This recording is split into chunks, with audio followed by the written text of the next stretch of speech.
The letter arrived in a crisp white envelope, stamped with the homeowner association's gaudy gold emblem. I already knew it was bad news before I even opened it. The homeowner association never sent anything, unless it was a fine, a complaint, or some ridiculous new rule designed to make life miserable. But this was something else entirely. Effective immediately, your homeowner association dues will be increased by 500% to cover necessary community improvements. Failure to comply will result in penalties, liens, and possible legal action. I read it again, just to make sure I was not hallucinating. 500%. That was not an increase, it was daylight robbery. I stormed into the homeowner association office, a squat little building at the end of the cul-de-sac, and pushed open the door. Behind the desk sat the devil herself, Gloria Elworth, the homeowner association president. She was a middle-aged woman with a permanently sour expression, the kind of person who thrived on making life miserable for everyone else. She looked up from her computer and gave me a fake, tight-lipped smile. Mr. Dawson, I assume you are here about the dues. You assume right, I said, dropping the letter onto her desk. What kind of scam is this? Gloria folded her hands and leaned forward. It is not a scam, it is necessary. The homeowner association has decided to make several improvements to the neighborhood that costs money. Improvements, I scoffed. Like what? New landscaping, repainting the clubhouse, upgrading the pool area. I cut her off. I do not use the clubhouse, I do not use the pool, and I sure as hell do not care about what flowers you plant. Why should I be forced to pay for it? Gloria's fake smile widened. Because that is how a homeowner association works. Mr. Dawson, if you do not like it, you are welcome to leave. I clenched my jaw. I had lived in this neighborhood for over a decade. I was not going to be bullied out of my own home by some power-hungry bureaucrat. You cannot just raise fees by 500% overnight, I said. That is extortion. Oh, but we can, she said sweetly. It was voted on by the board. The board, I muttered, shaking my head. The same board that was made up of Gloria and her little group of yes men. This is not over. She chuckled. I'm sure it is not. I walked out of that office fuming, but I was not about to roll over and accept this. If the homeowner association wanted to play dirty, I would show them just how dirty I could get. I spent the rest of the afternoon digging into the homeowner association's financials. I was not going to just sit back and accept Gloria's blatant money grab. If she thought she could drain the neighborhood dry without consequences, she was about to get a nasty surprise. Hold up. The homeowner association's last few years of budget reports, which I had access to as a homeowner, though they were not exactly easy to find, after some digging I started noticing discrepancies. The fees collected did not match the expenses listed, there were vague charges for administrative costs that made no sense, and payments to a company called Elworth Property Management. That name rang a bell. It did not take long to confirm my suspicion. The company belonged to none other than Gloria's nephew. She had been funneling homeowner association funds into a business run by her own family. I chuckled under my breath. That was exactly the kind of corruption I had expected. But exposing her was not enough. I wanted her to feel the consequences immediately, and I had just the plan. I made a few calls to some friends who worked in utilities and city planning. After some back and forth, I found exactly what I was looking for. The homeowner association office's power supply was separate from the rest of the neighborhood. It was on its own grid tied to a commercial account, and that meant if someone requested a review of the account due to financial irregularities, like say a fraudulent transfer of funds, it could trigger an automatic suspension of service until the issue was resolved. I submitted the request that evening. The next morning I drove by the homeowner association office, just in time to see Gloria and her cronies standing outside, staring at the darkened windows. The power had been cut, no lights, no air conditioning, no computer access. I parked across the street and watched as confusion turned to panic. Gloria's voice rose in frustration as she barked orders into her phone, but there was nothing she could do. The power company was not going to restore service until the financial discrepancies were cleared up, and that could take weeks. Residents started gathering, murmuring amongst themselves. Word spread quickly that the homeowner association was in trouble. A few homeowners approached me, asking if I knew what was going on. I played it off at first, But when I saw the growing frustration in their faces, I knew it was time to strike. I pulled out my laptop and showed them what I had found in the homeowner association's financial records, the payments to Gloria's nephew, the unexplained fees, the excessive dues increases. Everything was there in black and white. Gasps rippled through the crowd. People exchanged angry looks. Gloria must have noticed the shift in the atmosphere, because she stormed over, face flushed with rage. She demanded to know if I had anything to do with the power outage. I simply smiled and handed her a printed copy of my findings. She snatched the papers and scanned them quickly, her expression shifting from anger to something else, fear. She had been caught, and she knew it. The homeowners around us were not just upset anymore, they were furious. Someone suggested calling for an emergency vote to remove Gloria and the board. Others demanded an external audit of the homeowner association's finances. And just like that, the power Gloria had wielded over us for years began to crumble. As more residents joined the conversation, demanding transparency and accountability, I leaned against my car and watched the chaos unfold, satisfaction settling deep in my chest. Gloria had thought she could bleed us dry without consequences, but she had underestimated the very people she had been exploiting, and now standing in the sweltering heat outside her powerless office, she was finally realizing that her reign was over. The crowd outside the powerless homeowner association office swelled as more homeowners arrived, drawn by the growing commotion. Murmurs turned to open outrage as copies of the damning financial records passed from hand to hand. People pointed at the documents, shaking their heads in disbelief. Some glared at Gloria, their faces tight with anger, while others whispered bitterly about the years of unexplained fees and arbitrary fines. Gloria's hands trembled slightly as she clutched the papers I had handed her, her knuckles turning white. She shuffled through them, her eyes darting frantically across the numbers and signatures. Beads of sweat formed on her forehead, though whether from the heat or the realization that her little empire was crumbling, I could not be sure. For a long moment she stood frozen, her lips pressed into a thin line. Then, as though flipping a switch, she straightened and attempted to regain control. Her voice rang out over the crowd, sharp and commanding, but there was an unmistakable edge of desperation beneath the surface. She insisted that the documents were being misinterpreted, that the payments to her nephew's company were legitimate, and that the increased dues were necessary for the community's upkeep. She claimed that everything had been approved through the proper channels, and if people had concerns, they should schedule an appointment to discuss them privately. That was the final straw. A middle-aged man near the front of the group, a retired contractor named Bill, stepped forward. His voice carried weight, honed by years of managing construction crews and negotiating with stubborn clients.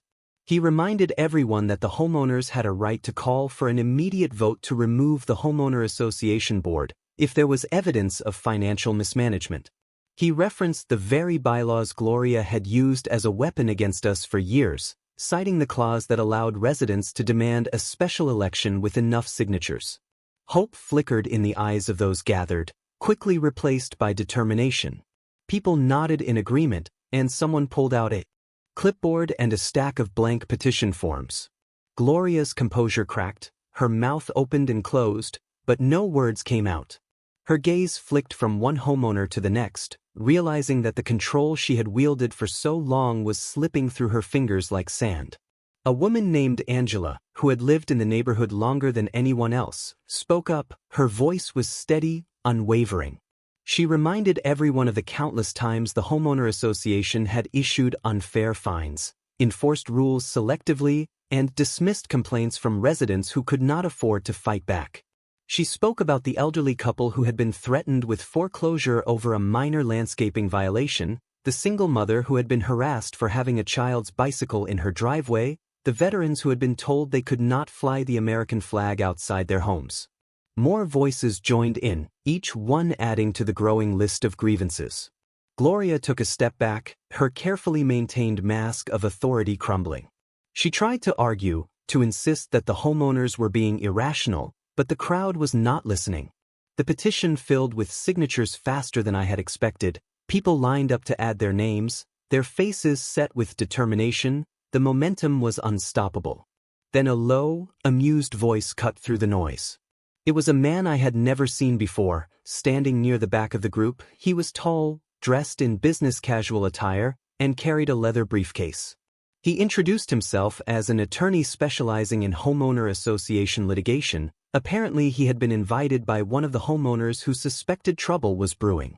He calmly explained that given the evidence of financial misconduct, the board could face legal consequences beyond just removal. If homeowners pursued a lawsuit, they could recover misused funds and possibly dissolve the homeowner association altogether if corruption was proven. That sent a ripple through the crowd, excitement mixed with righteous fury. Gloria's face drained of color, her fingers clenched the stack of documents like they were the only thing keeping her upright. She stammered something about needing to consult with legal counsel, but her words barely registered. The homeowners were not waiting for her permission anymore. A vote was scheduled for that very evening, using the emergency provisions in the bylaws. Volunteers spread the word, knocking on doors and sending messages to every resident in the community. As the sun dipped below the horizon, the neighborhood gathered in the park near the now darkened homeowner association office. A folding table was set up with ballots, and residents cast their votes one by one. Gloria and her cronies stood off to the side, watching helplessly as the tide turned against them. She had ruled through intimidation and bureaucracy for years, but none of that mattered now. When the final count was announced, the results were overwhelming. Gloria and the entire board had been voted out. A cheer erupted from the crowd. People clapped each other on the back, shaking hands and celebrating. For the first time in years, there was a sense of unity among the homeowners, a shared relief that the nightmare was finally over. Gloria did not wait for a formal dismissal. She turned and walked away, her shoulders hunched, her face blank. No one stopped her. In the following days, an audit was launched into the homeowner association's finances, revealing even more shady dealings. The attorney helped the homeowners file a lawsuit, and within months the homeowner association was dismantled entirely. With the restrictive rules and outrageous fees gone, the neighborhood flourished. People painted their houses the colors they wanted, decorated their yards without fear of fines, and enjoyed their homes without the constant threat of homeowner association interference. As for me, I installed a new set of floodlights in my driveway just because I could, and every time I flipped them on, basking in the warm glow of freedom, I could not help but think back to the night the homeowner association had been plunged into darkness. Poetic justice at its finest. In the days following the vote, the neighborhood pulsed with a kind of energy I had not seen in years. People who had once kept to themselves were suddenly chatting with their neighbors, making plans for improvements that actually mattered to them, and exchanging ideas on how to keep the community in good shape without the iron fist of the homeowner association. The tension that had loomed over the streets like a storm cloud had lifted, replaced by a fresh sense of possibility. Of course, Gloria did not just disappear overnight. She might have lost her position, but she was not the type to go down without trying to claw her way back up. I spotted her a few times, skulking around the neighborhood, speaking in hushed tones with the few remaining loyalists she had left. They were the same people who had benefited from her reign, those who had mysteriously avoided fines while others had been buried under them. But they were vastly outnumbered now, and they knew it. The day after the vote, a locksmith arrived to change the locks on the homeowner association office. The community hired an interim committee to secure records and begin the transition process. The attorney who had advised us suggested filing a formal injunction to prevent Gloria or any of her former board members from interfering with financial matters until a full audit was completed. That same afternoon, a process server showed up at Gloria's house with paperwork. She refused to take it at first, but the law did not care about her pride. The documents were taped to her door, legally served, whether she liked it or not. A few days later, I was in my garage when Bill, the retired contractor, dropped by with a grin that told me he had news. He wasted no time diving into it. The audit had uncovered even more financial misdeeds than we had initially suspected. The payments to Gloria's nephew's company were just the tip of the iceberg. There were inflated invoices for landscaping services that had never been performed, maintenance costs that did not align with any actual work done, and even a suspicious consulting fee that had been paid out to a shell company, one that upon closer inspection, traced back to an account in Gloria's name. She had been siphoning off money for years, and now the paper trail was undeniable. Bill leaned against the workbench in my garage, shaking his head in disbelief.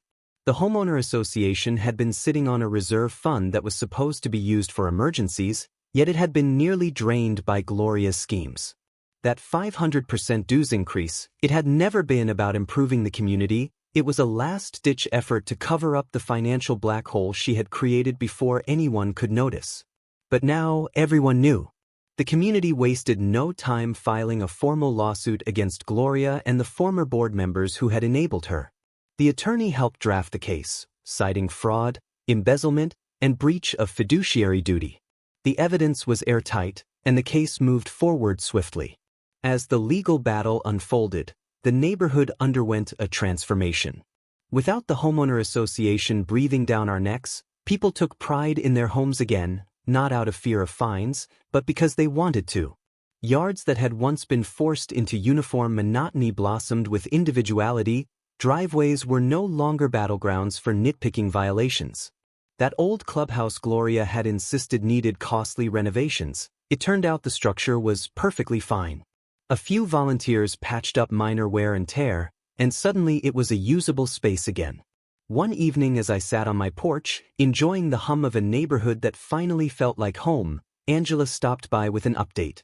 She had been tracking the court proceedings closely, and things were not looking good for Gloria. The judge was not buying any of her excuses. The lawsuit had unearthed even more damning details. Not only had she been misusing funds, but she had also been manipulating property values to benefit herself and her allies. Several homeowners who had mysteriously received lower than average appraisals when selling their homes that had been orchestrated to allow Gloria's associates to buy properties at a discount. The court ordered a forensic accountant to go through every transaction, and by the time they were done, the estimated damages exceeded hundreds of thousands of dollars. Gloria had no way out. A few weeks later, she was formally charged with fraud and financial misconduct. The court froze her assets, and she was forced to surrender her house to cover part of the restitution. It was poetic justice. She had spent years using the homeowner association to control others, and now she was being stripped of everything she had gained through corruption. The final blow came when her nephew's fraudulent property management company was exposed. He had been receiving homeowner association funds for non-existent services, and under legal pressure, he turned on Gloria to save himself. His testimony sealed her fate. The day Gloria officially moved out, the neighborhood gathered to watch. She loaded what little she had left into a car, with a hollow expression. There were no goodbyes, no sympathetic glances, just the quiet satisfaction of a community that had reclaimed its freedom. As her car disappeared down the street, Bill let out a long whistle and turned to me. "Never thought I would see the day," he said. "Neither had I." With Gloria gone, the lawsuit concluded, and the homeowner association officially dissolved. We were finally free. The neighborhood had endured years of control, but in the end we had won, not just by removing her, but by proving that a community could stand together and take back what was theirs. And as I looked around, seeing my neighbors laughing, talking, and enjoying their homes without fear, I knew one thing for sure: we were never going to let anyone like Gloria rule over us again. With Gloria gone and the homeowner association dismantled, the neighborhood felt like an entirely different place. The oppressive atmosphere had lifted, and for the first time in years, people had control over their own homes. Instead of worrying about arbitrary fines or ridiculous regulations, neighbors focused on improving the community in ways that actually made sense. But despite Gloria's departure, there were still loose ends to tie up. The legal battle had concluded, but the damage she had caused needed fixing. The financial mismanagement had drained resources, and while we had recovered some of the stolen funds through the lawsuit, there was still work to be done. Angela, Bill, and a handful of other homeowners took the lead in organizing a plan for moving forward. Without a homeowner association dictating every detail, we had to figure out a way to maintain shared spaces without falling into the same cycle of corruption. No one wanted another power-hungry group taking over.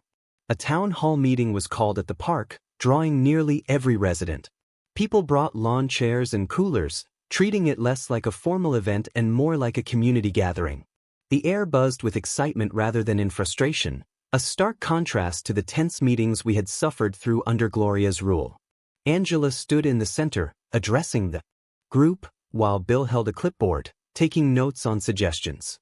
People threw out ideas for keeping the neighborhood in good shape, without reinstating a homeowner association. Some proposed a voluntary association with clear, limited responsibilities, while others suggested splitting maintenance duties among willing participants. One of the biggest concerns was the shared spaces, the clubhouse, the playground, and the small green belt that ran through part of the neighborhood. Without a homeowner association, there was no longer an official budget for upkeep, but rather than arguing, people began volunteering resources. A retired landscaper offered to maintain the green belt at cost. A group of parents formed a committee to handle playground repairs. Even the old clubhouse, which had once been a symbol of homeowner association overreach, was repurposed as a free-use space that anyone could reserve without interference. The most surprising part, everything started running more smoothly than it ever had under Gloria. Without pointless bureaucracy and personal vendettas dictating decisions, people actually wanted to contribute instead of being forced to pay exorbitant fees for services they did not need. Homeowners could choose to help in ways that made sense for them. Meanwhile, I had my own project to handle. With Gloria's financial crimes exposed, there was still the matter of what would happen to her house. The court had seized it to cover part of the restitution, and it was set to go up for auction. I had no interest in buying it myself, but I knew someone who did. A few days before the auction, I met with a local nonprofit that specialized in helping veterans and low-income families secure affordable housing. After explaining the situation, they were more than eager to place a bid. The idea of turning Gloria's former home into a safe haven for someone in need was too perfect to pass up. When the auction day arrived, several of us showed up to witness it. Gloria was nowhere in sight. She had disappeared entirely after the lawsuit, likely too ashamed to show her face. Watching her house be sold off felt like the final nail in the coffin of her reign. The nonprofit won the bid, and within weeks, renovations began. The house was transformed, stripped of the gaudy, unnecessary modifications Gloria had made to distinguish herself from the rest of us. By the time the work was finished, it looked like a home again, rather than a monument to corruption. The family that moved in was a young couple with 2 kids, both parents working in public service. They had been struggling to find affordable housing, and the nonprofit's assistance gave them the opportunity they needed. Seeing them settle in, watching their kids ride bikes in the driveway without fear of some ridiculous homeowner association complaint, was the final victory. Gloria had spent years dictating how the neighborhood should function, convinced that her vision was the only one that mattered, but in the end, it was the people she had tried to control who proved that a community could thrive without her interference. As I sat on my porch that evening, watching the sun dip below the rooftops, I realized that the battle was not just about defeating a homeowner association, it was about proving that people could govern themselves without greed or power games ruining everything. And as far as I was concerned, we had won. With Gloria gone and the neighborhood thriving, life settled into a rhythm that felt unfamiliar at first, one without the constant pressure of arbitrary rules and petty fines. People repainted their homes in colors that had once been deemed unacceptable, families planted whatever they wanted in their yards, and the old clubhouse, once a hollow monument to homeowner association control, now buzzed with life as a shared community space. But just because Gloria was gone, did not mean the damage she had done had vanished with her. The audit had exposed years of financial mismanagement, but there were still lingering issues. The neighborhood's insurance had lapsed due to unpaid premiums, and some of the vendors Gloria had worked with were coming out of the woodwork, claiming they were owed money. Many of them likely complicit in her schemes. Angela and Bill worked tirelessly to sort through the mess, but the deeper they dug, the more tangled it became. Records were incomplete, some invoices were outright fraudulent, and there were even missing payments on city fees for things like street light maintenance. It was as if Gloria had been siphoning money from every possible source, leaving the neighborhood in financial freefall. One evening, as the sun dipped low and the street lights flickered on, a few of us gathered at the old clubhouse to go over what remained of the financial records. The room smelled of fresh paint from the recent renovations, and the once stuffy, overly formal space now felt welcoming. Bill ran a hand over his face, exhaustion creeping into his features. He had been combing through the paperwork for hours, cross-referencing every questionable transaction. Angela, seated across from him, tapped a pen against a notepad, her brow furrowed in concentration. The deeper we looked, the clearer it became that some of the missing money was not just a matter of mismanagement, it had been funneled into private accounts through bogus service charges. Gloria had been paying for personal expenses using homeowner association funds, disguising them as necessary repairs or contractor fees. The worst discovery came when we found a set of documents beneath a pile of outdated meeting notes. They detailed a loan the homeowner association had taken out 2 years prior, a loan that was still outstanding. The problem? None of us had ever been informed about it. Angela's jaw tightened as she read through the details. The loan had been taken out under the excuse of community improvements, but the money had never been used for anything helpful. The extra charges had been quietly growing, and if we did not act fast, the neighborhood could be responsible for the remaining amount. Sure not to let Gloria's final mess pull us down, we came up with a plan. We contacted the moneylender and explained the situation, giving proof that the loan had been taken out under false conditions. With the legal case against Gloria still going on, we were able to ask for a stop on payments while they looked into it more. As we worked through the last of the papers, a feeling of closure settled over the room. This was the last part of Gloria's complicated mess, the final pieces of her attempt to control and use the neighborhood. Once these problems were fixed, there would be nothing left of her power. A few days later, as the sun rose over the now quiet streets, Angela and I walked past Gloria's old house, now home to the young family who had moved in. The place looked warm and welcoming, a strong change from the cold, unfriendly feeling it had once given. The neighborhood had found its balance again, not because of rules or control, but because people had come together to make it better in their own way. As we stood there watching the kids play in the yard, it was clear Gloria's rule was over and the neighborhood was finally free.